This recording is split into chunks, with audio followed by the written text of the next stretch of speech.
Now, oftentimes parents will bring their kids to me who are playing sports and want to know if I can help with some of their injuries. And a lot of kids are playing soccer these days, and one of the things that happens a lot is some kind of ankle sprain. You know, kids are stepping on each other's feet, kids are falling over, and once you begin to have a problem with the ankle and the foot, that translates into a compensation at the knee joint, at the hip joint, at the back. It's all connected. The old song, the knee bone's connected to the hip bone, reminds us that everything is connected. And oftentimes we'll have a problem with our foot, and the thought is, well, our foot is way down there. How can that affect what's going on in my hip? Or how does that affect what's going on in my left shoulder? And the answer is, it's all you. It's all connected.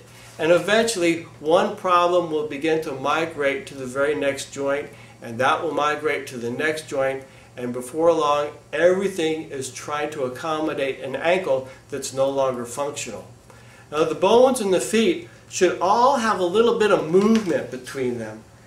And you can grab your foot and feel as if how each bone has the capacity, or not, to wiggle between the opposing bone. Now, many times because of injuries, because of just the shoes that we wear, with women they're in high heels and it puts a great deal of stress on their feet. And for athletes, they're on their feet all the time and they're getting stepped on. There's a lot of scar tissue in here, there's a lot of adhesions. The kids take their shoes off and I have them walk around a little bit, and my feeling is that their foot feels like a block of wood. There isn't any movement between many of the joints in the feet. And what that means is that the foot no longer does the job that it needs to do.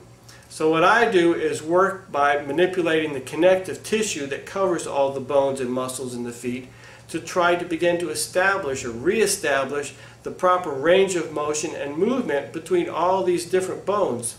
I'll do that with just one foot and then have the person stand up and walk around, and immediately their face will light up and they go, wow, that feels really light. My foot feels like it's spread out. It feels like it's light. But my other foot feels pretty heavy and stuck. So then we'll go back and work on the other foot.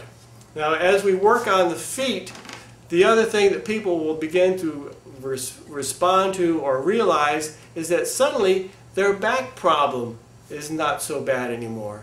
And the reason for that is that your feet are the foundation of your body. This is what you stand on. This is what has to support everything above it. So if your feet are not working well, then everything above it has to work a lot harder. So once your feet are functional, once all these bones are moving and there is that real good sense of grounding and support, there is the feeling that you can accomplish anything, that all your dreams can come true, and you can move through life and do all that you want.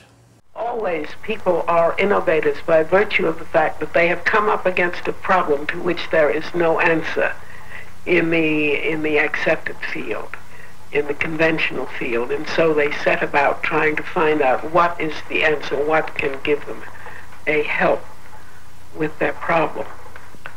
I had a child who had certain problems that I couldn't find help for in the accepted field.